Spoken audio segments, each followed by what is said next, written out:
Great. Well, welcome everyone to our second international plenary panel. I hope you can see us. It's Dominic Barton. I'm dialing in from Beijing, where I think there's a sandstorm underway. So if I'm frozen in an unusual situation, that's what is happening, and forgive me. It's ironic that our title is Reconnecting Our World, which, as Peter Voser said, is an extremely important part of the dialogue. Yesterday at this time, we had the honor of welcoming a distinct panel on the stage to talk about ways to future-proof the economy in the wake of COVID-19. In this one, again, we're focused on reconnecting our world. And so I just want to set the stage a bit, and then I'm going to introduce our panelists. We have a wonderful group of panelists with us, three from all around the world. Every part of the planet's represented. So on this reconnecting our world, we're going to focus on the international connections and relations, which the pandemic has, of course, severely disrupted. We're going to look at ways to reconnect our world and explore some of maybe the longer term implications of what actually has happened through COVID for reconnection. So again, all about reconnections. We know about the disconnects that have occurred, whether it be on travel and trade, but there's also been quite some difficulty in organizing collective international action in the pandemic, and that's something I think we want to reflect on as we look ahead. We all heard the statements about how the virus respects no borders. We're all in this together. But COVID-19 has, I think, identified some of the vulnerabilities we have in our global system. So again, the question is, where do we go from here? How can we reconnect and strengthen our international collaboration, re-emphasize the mutual gains of collective action to meet the crises, but also further global challenges that we will face, i.e., of course, climate change. So as I mentioned, that's just the setup. We have a wonderful panel to explore this together. If you have questions, please fire them in, and I will try and incorporate them as we go through. But let me introduce our panelists first. I'm going to start with the federal councillor, Karin Keller-Sutter. We've just heard her speak, a long-standing supporter of St. Gallen in this, and has again plays, like our other panelists, multiple roles and experience that she's going to bring to the table. She's been a member of the Swiss Federal Council since 2018, and she assumed the role of head of the Department of Justice and Police in 2019. Before her election to the Federal Council, Madam Councillor was a member of the Council of States, which she headed as president from 2017 to 2018. And before that, she served in many different functions in Parliament and the regional government in the canton of St. Gallen. And again, she's a long-standing friend and supporter of the St. Gallen Symposium, being a member of the Board of Trustees from 2007 to 2018. So wonderful to have you, Madam Councillor, here. We also have Minister Ong from Singapore. He has, again, had multiple different roles that he's played. He served as the Minister for Transport in Singapore since 2020. He's previously served as the Minister of Education from October 2015 to July 2020, and a good number of us had the wonderful experience of hearing him speak to the symposium in 2017. He's an elected member of Parliament from 2015, re-elected in 2020, and has, I understand, will be appointed Minister of Health in a matter of days. So he seems to be playing a lot of leadership roles in the Singapore government. Before that, had a lot of experience leading. He was the CEO of the Singapore Workforce Development Agency, Principal Private Secretary to Prime Minister Lee, the current Prime Minister, Deputy Chief Negotiator for the U.S.-Singapore Free Trade Agreement, and was the Deputy Secretary of National Trades Union Congress. So again, lots of experience in all three sectors, and again has been at St. Gallen before. And we're delighted as well, our third panelist, Ambassador Christoph Heusgen, who is speaking to us today from New York. He's been permanent representative of Germany to the United Nations since July of 2017. Canada has a very special fondness for you, Ambassador, which I won't go into here, but I just want to recognize that. He's represented Germany in the UN Security Council from 2019 to 2020. Before coming to New York, served for 12 years as foreign and security policy advisor to the German Chancellor Angela Merkel.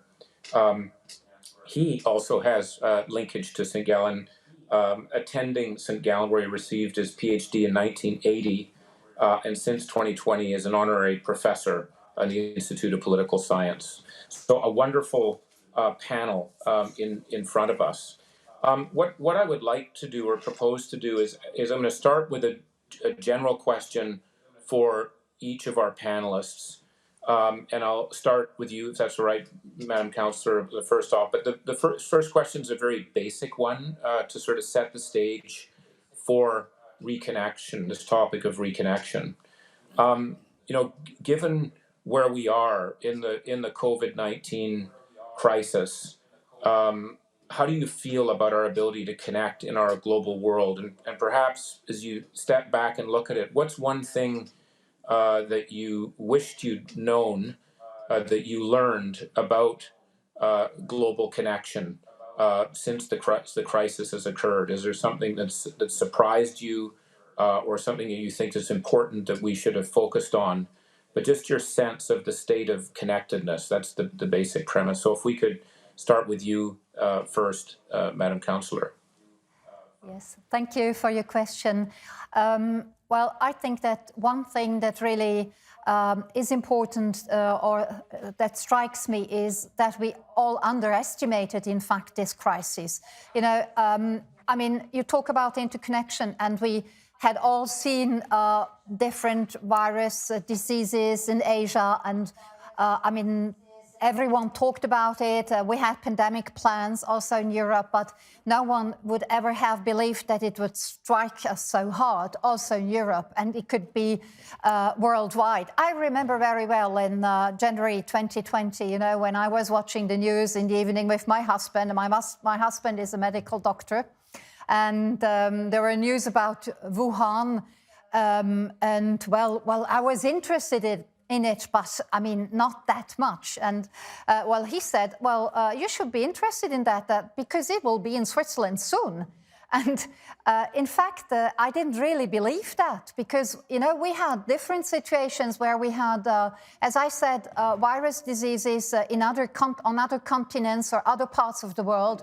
We had pandemic plans, but we would never have dreamed of the fact or, yes, feared so clearly that it could come everywhere and paralyze, in fact, practically the whole world. I think it's really the fact that we underestimated it, and we have to admit also that although every government probably in Europe made plans, pandemic plans, we were not really ready. Thank you very much. So just this complete underestimation of the crisis, and that's a very important thing, I think, to reflect on as we think about future challenges that are coming our way. Thank you. Minister Ong, would love to hear your perspective. And the question is, what would I wish to know at the beginning of the crisis? Yes. You are testing me. I wouldn't be Minister for Health for another 10 days. But let me try. Unlike Madam Federal Councillor, in Singapore, we did not have the sense that it may not arrive in Singapore. We knew it will arrive in Singapore. And I think that is because of our experience during SARS. Whatever happened in one part of Asia comes to Singapore very quickly, partly because we are a very open economy, small economy, connected to the whole world. It will come by air, by sea, by land. One way or another, it will reach our shores. If you ask me what I wish I know or what I wish Singapore have done differently, I would say we need to respect science when we want to deal with a pandemic like this. So I would wish to know some of the scientific parameters. If only we knew it earlier, I think our response would have been better. And I would like to know what's the R0. Knowing the R0 is important. So if you live life normally and you reach an R0 of 3, 4, 5, you know you are dealing with something very serious. I wish we know the case fatality from the start. Is it 1%? Is it 3% like SARS? Is it 30% like Ebola? Or is it 0.01% like some other virus? That is important. And there were R0 plus case fatality will allow you to understand what kind of devil are you dealing with. And third is, and very importantly, we wish we know how does it transmit. And I think it took us a while before we realized this guy is different from SARS, where the moment it affects you, your temperature shoots up. And so measuring temperature is one way to determine, to screen if someone could be infectious. But this guy infect you and you may be incubating for next 14 days, but for 2 days, you have no symptoms, but you are the most infectious, right? 2 days before you show symptoms and 2 days after you show symptoms, that 4 or 5 days is when you are most infectious. But today we continue to measure temperature, although the screening tool is really of limited effectiveness, but we do it, we will do whatever it takes to reduce the risk of transmission. So if we understand the transmission, we probably will know what precautions to take, including the wearing of masks, the compulsory wearing of masks. So this is what I think is necessary. Always respect science and deal with the problem from the perspective of science. Thank you very much, Ms. Brown. You sound like you're well prepared for your next role as Minister of Health. Ambassador, could we turn it over to you? You're in the hotbed of with the UN.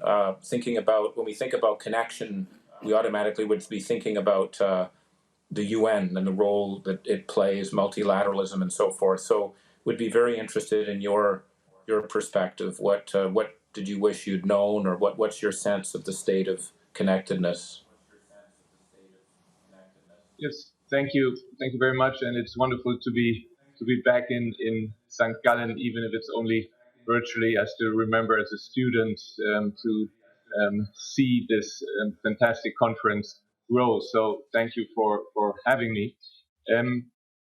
I think we have I would like to echo previous speakers, in particular what the Federal Councillor said about the unpreparedness, that we didn't think this would happen and the dimension of it. This is a general problem, I think, that we have with regard, I would say, conflict prevention. We see scientifically, we know what may occur. And we all went through the Ebola crisis, and we saw how it spread and what had to be done. So basically, we knew that something like this could happen, but then what we need is the readiness to act early, to have, in a situation where we don't have this crisis, to build up all the capacities to cope with such a crisis. But for this, of course, you need a lot of investment. And do you get all the decision makers, the parliaments, to put aside enough of the budget so that actually these problems, when they arise, can be coped with? You know, we have, of course, the biggest challenge for mankind, which is climate change. And there again, the danger is that we only act once we see very clearly, each and everyone sees the effects of the problem. So it's a question of political leadership. And in this respect, the United Nations, of course, is or should be at the forefront. But here again, The World Health Organization was involved in the Ebola crisis, and there were some reforms were undertaken, but we saw again that in that specific situation, the World Health Organization, while it dealt with the issue and early on, but it didn't maybe recognize the dimension and was not ready also to a certain degree then call a spade and say what the dimension is. This also, of course, then has to do with the fact that all the international organizations, also World Health Organization, they are dependent on their member states. They are only as strong, and they can only say and pronounce themselves to a degree where they know that the membership is behind it. So it's a multi-layered problem. But we have to realize that we were not ready for it, and many 100,000 millions of people had to pay a price for it. Thank you, Ambassador. It seems like quite a strong, consistent theme amongst the three of you. Of one, this notion of underestimating the crisis, and not sort of listening to the science, and maybe, as you're saying, Ambassador, waiting until it's almost too late before we act, and how can we do that differently? I would like to come back to this topic as we go through it, as we look ahead. What practical things do you think we should try and do to address those challenges? But I'd like to delve into some other elements of connectedness. And Madam Councillor, if I could just start with you on this too, just thinking about Switzerland. Switzerland very much at the heart of Europe, values the interdependence with Europe, but also the independence at the same time. And as we think about what's been happening to trade and sort of the geopolitical shifts that are going on, maybe a bit with this crisis and so forth, are there any thoughts about that, about balance in terms of connectedness to different parts of the world that you think we should be reflecting on, and that Switzerland may be reflecting on? Well, as you said very correctly, Switzerland is very internationally connected. It is very export-oriented. Every second franc in Switzerland that is earned abroad. So our economy, our industry is highly dependent on other countries, on connections and interconnections with other countries. And you said that Switzerland managed to balance really interdependence and also to be non-dependent of any other political bloc, so to speak. And this is also what is our aim. We want to be connected to the world. We have, of course, a broad set of trade agreements internationally. We have a set of 120 bilateral treaties with the European Union. This is very important, but I think that in Swiss politics, it has always been important to stay as independent as possible as far as the political interconnection, so to speak, is concerned. So this is quite a difficult and delicate balance sometimes, because no one is really independent. We all depend on everyone, also in private life. No one can live with anyone else, But we really try to have good trade relations, commercial relationships with other nations, with the European Union, our most important trade partner, but we would like to stay independent as far as politics is concerned. We have seen during the crisis that this is not always possible and difficult, and everyone was looking for his own interests, in fact, as far as, for instance, medical equipment was concerned. So at the beginning of the crisis, there was a lot of selfishness, Every nation, although everyone always talks about interconnection and solidarity and working together, at the beginning of the crisis, at least, everyone was just looking for himself. And I think as the crisis was going on, people realized that it was not possible to just stay alone, that we had to share experience, to help each other, caring for patients or exchanging medical material and so on. Yeah, the other thing I would mention too, right? A lot of key international organizations are based in Switzerland too. If we think about some of the key agencies and so forth, do you see more of a role for Switzerland in that, in terms of convening people to deal with some of these issues that we're grappling with? Is that something that Switzerland could maybe? You're already punching way above your weight on that.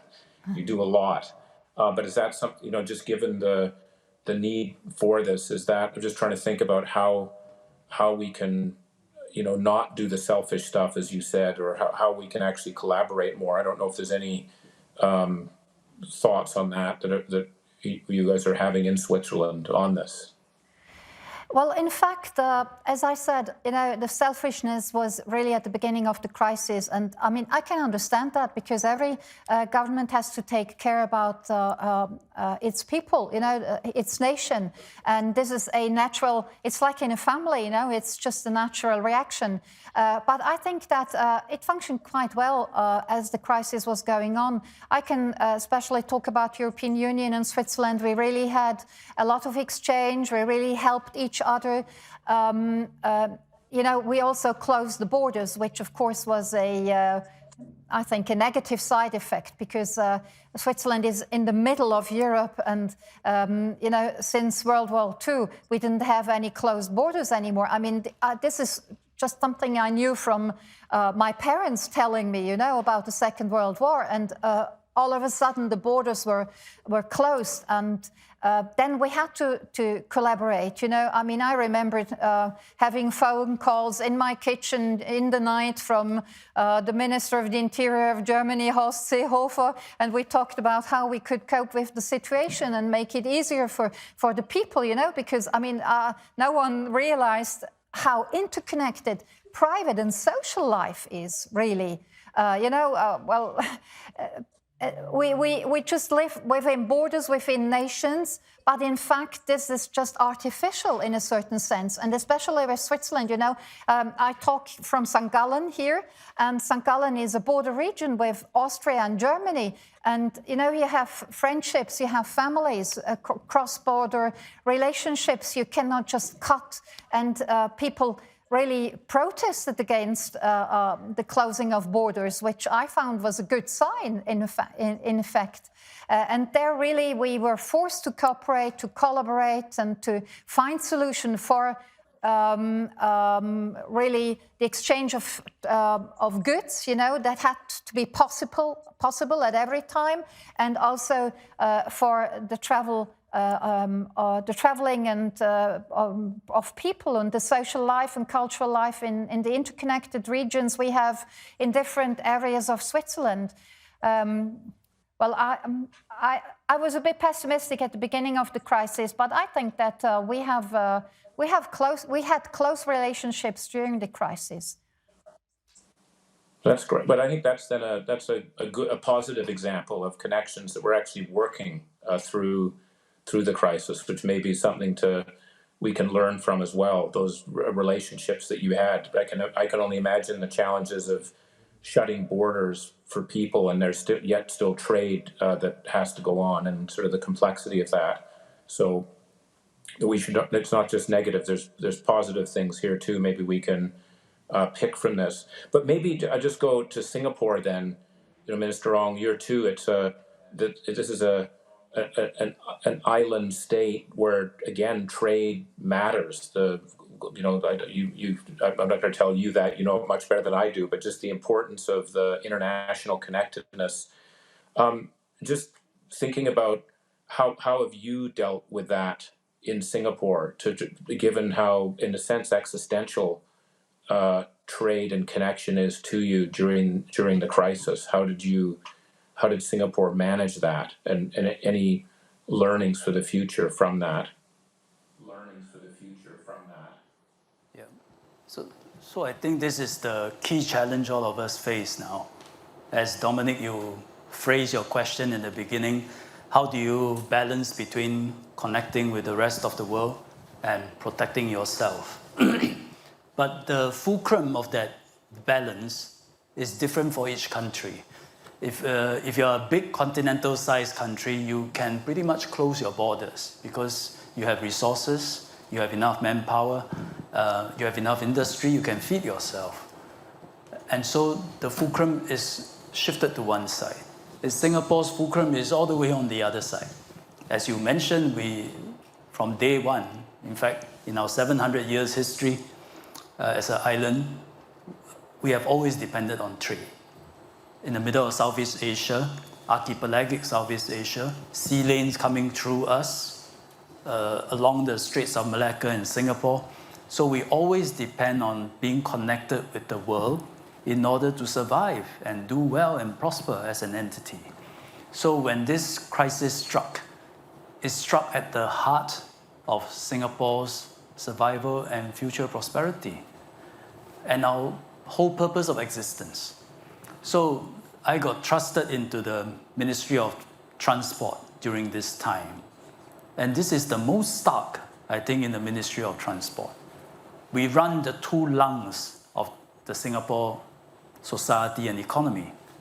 The two lungs, one is the seaport and PSA, and the other is Changi Airport and our national carrier, SIA. And I call it the two lungs because these are the two organs of Singapore that take in oxygen in time of crisis, that vitalize the rest of your body.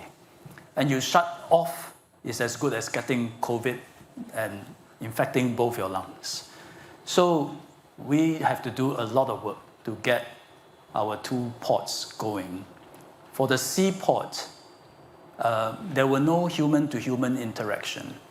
So after an initial period of disruption, we could get supply lines going again, and we are still the largest container transshipment port in the world. But the problem is always when there are human interactions. So even in the port, we had a major crisis, or the world faced a major crisis in crew change, because many ports do not allow sea crew to disembark and change the crew. And as a result, we heard stories of crew being stuck on their work vessels for more than a year, and it became a humanitarian crisis. So in Singapore, we devised a strict protocol. I'll spare you the details, but it was based on science. Essentially to allow crew change to take place in Singapore. And today we can do 400-500 crew change per day safely without affecting the rest of our community. But that is critical because with crew change, vessels will come to Singapore. When vessels come to Singapore, our port continue to work and our supply lines remain open. Otherwise, supply lines stop, Singapore is starved. So that kept our port going, so much so that when Suez Canal happened, we were able to cope with it. Yeah. And today, 45 ships that were delayed during the Suez Canal crisis blockage have come through our port and has been cleared. The tougher part is airport, because that is passenger service. And you do have face-to-face interaction, people-to-people interaction all the time. So the airport is decimated. Today, we are running 3% of our passenger volume pre-COVID. The number of flights is about a quarter pre-COVID, but that's because most of the passenger flights are quite empty, and cargo flights have increased by quite a big deal because of the shortage of cargo space internationally. So Changi is now quiet. SIA is going through a tough time, burning cash, flying planes, mostly empty. So how do we revive that? And that is difficult. And this is actually a very difficult time to talk about revival of aviation because, you know, around us, especially South Asia, cases are spiking very high. And in Singapore, we are affected. And we had a cluster of infections in one of our hospitals, and we just recently rolled back some of our liberalization of social and public health measures because we are on quite high alert because we are afraid of this mutant strain breaching into our Singapore community. So it's a tough time to talk about opening, but knowing that aviation, seaport, these are all our lifelines. This is something we still need to consider and talk about and try to achieve aviation opening in the near to medium term. And it's for the survival of Singapore. I think the concept is now clear. The challenge statement, if this is a hackathon, the challenge statement will be, how do you ensure traveling is safe without quarantine? Yeah. So to St. Gallen students, this is a hackathon for you. It is difficult because with 14, 21 days quarantine, nobody travels. Especially in Singapore, the average travel is 3 to 5 days. I went to an international chamber dialogue, and the feedback is so stark. These are international investors running their investment in Singapore, and you can tell they are so unhappy. They say, I come here to help start this investment and oversee this investment. My family now can't join me. Christmas and Easter, I can't join them. And I'm meeting people through Zoom. I'm starting to question, why do I need to be here? So it is a very serious issue. It's not just about tourism and taking a holiday. It's about Singapore being connected with the world and people setting up investments here, people bringing solutions here, and we distributing that solutions and products to the rest of the world. It's our means of survival. So how do we overcome that? To answer the hackathon challenge question, I think there are 4 ways to mitigate risk that can replace quarantine. One is testing. You test a person enough, you can pick up the person before he's infected. Number 2 is what we call bubble wrap the person so that the traveler doesn't move around freely. You lock them up in one place and keep them safe. We had such a facility, I don't mean Changi prison, but it's called Connect at Changi. Connect at Changi. So this is run by Temasek Foundation. You can come into Singapore, you stay on the air side, you can have your meetings, you can sign documents, you meet people through a perspex glass, different airflow, and when you finish your business, you can go back. So that is bubble wrap. Third is vaccinations, and we all know the effect of vaccinations. It has been successful. Some of the vaccines has been proven. It lowers your chance of being infected. It also reduces the severity. In fact, most vaccinated persons have very mild or asymptomatic or are asymptomatic. And it also reduces your chance of transmitting to other people. So vaccinations work. Yeah. But finally, the most important and difficult to do is we have to open up aviation with safe countries. If we don't keep ourselves safe, there is no chance of opening up. But if you feel countries or regions are able to keep themselves safe, we are able to open up to each other because we are now at the same risk profile, which means every government needs to differentiate between the risk level of different partners. If it's a very high risk, you may have to prevent further travelers from coming, total ban. But for safe regions, you may want to open up, as is the case now with Hong Kong, that we have negotiated an air travel bubble arrangement, and we really hope that we can do do this mutual opening with Hong Kong between two international cities, two financial services center, two aviation hubs, and if we can establish that air connectivity between us, I think it's a major step forward and a very viable model for the rest of the world to look at.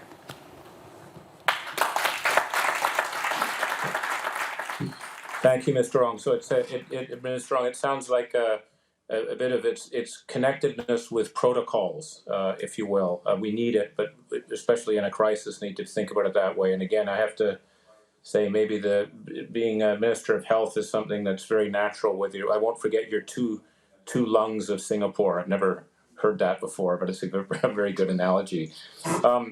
So, Ambassador, over to you. And you are right in the thick of it in dealing with this kind of, again, independence and interdependence, and how to get people to cooperate on many different dimensions. What as it being in New York with the United Nations, any reflections on that, on where you've seen the connections actually working, and areas where it's been frustrating to be able to get it, and something we need to be thinking about for the next crisis? Yes, I think that there is no doubt, and the Minister just explained that very well. You cannot resolve this crisis as an individual country. For Singapore, the same holds true for Switzerland, the same holds true for Germany and the European Union. We need this connectivity. We are all export, import, trade dependent countries, regions, and therefore we need the open world without any doubt. And we have to see that this functions, and there is no alternative but to find rules that apply internationally. And this is a challenge. This is a challenge for the United Nations. I do believe that the issue as such is well covered here, and people understand and promote it. But the proof of the pudding is in the eating. And what are we able to do, and what are we not able to do at the United Nations? And there we are faced with a problem that sometimes we are faced also nationally, and that is, while on the one hand you recognize the problem, you know what you have to do. In practice, it doesn't work. We had a situation when it all started in 2020, where to a certain degree the United Nations were blocked. The United Nations were blocked in particular on the question, do we resolve this issue now nationally, and we all do it individually, or do we go through the World Health Organization? And we were blocked also at the time we were in the Security Council, and we tried to adopt resolution that had to deal with conflict and a ceasefire during these times, and we were not able to adopt this resolution for several months because a different assessment between countries, between major countries on the role of the World Health Organization. For the one, it was the culprit. For the others, it was the instrument that was absolutely necessary to resolve the crisis. So when you have this blockage, and we have this blockage between major powers, the United Nations are to a certain degree blocked. So what do you have to do? This problem, the problem I mentioned earlier, climate change, you cannot resolve individually. So what you have to do here in New York, what you have to do also in other international organizations, but somehow, United Nations is at the core of the multilateral system. You have to, wake up every morning and try again and see to it that you do find a resolution for the problem where everybody works together. It has become much more difficult. The polarization that we witnessed under the Trump administration to a certain degree continues Now, the polarization between US and China and the United Nations to a certain degree is victim of this. But this must not allow us from stopping and try very hard to find these international solutions so that you can find international solution for what the minister just said. How do you internationally find protocols for travel? How do you see to it that the vaccines are internationally recognized and used? And then, most importantly, when it comes to from the four means that the minister mentioned, for me, the vaccinations are the most important. How do you see to it that on the vaccinations you get a parity worldwide, that not only the rich countries that can afford it or those countries that produce it get the vaccines, but that everybody around the globe get it. And this is the challenge we're also, from my perspective, the United Nations has to push, and we are trying to push. I must also say, with all the gloom that we are hearing, I must say I'm a member. Germany is a member of the European Union, and I think the way that the European Union has handled it, and also together with the Swiss minister just mentioned it, so in cooperation with the European Union, that in the European Union was said, listen, let's not go nationally for these vaccines. Why don't we go and order the vaccines for everybody in the European Union? So that we really demonstrate to the outside that we are really a union of states and citizens where we work together. I think this is a very good solution that was found. Of course, as often, the implementation, we are lacking behind when you see EU and US also with the with the amount of vaccines that were early on bought and not, but still to find this multilateral solution in Europe is further. And then the second one. It was Europe that was the driving force behind the COVAX mechanism, which allows everybody worldwide also to get the vaccine. So instead of using vaccines as in your foreign policy, you put the money, and Germany spent $2 billion into this mechanism that offers everybody a chance to get a vaccine. Again, it's a very good plan. Implementation, there's not money, I think, is enough there. There is still not enough vaccines to go into this mechanism, but it is working. And I think we are on a good track. Again, it's too slow. Everything is too slow. This has to do with what I said very early. Has to do with the preparedness, because we are not ready to put billions of vaccines on stock, etc. But we I think are catching up, and we have to continue to do that. So again, multilateral solutions are the only solutions that work globally. Individual ones will not work.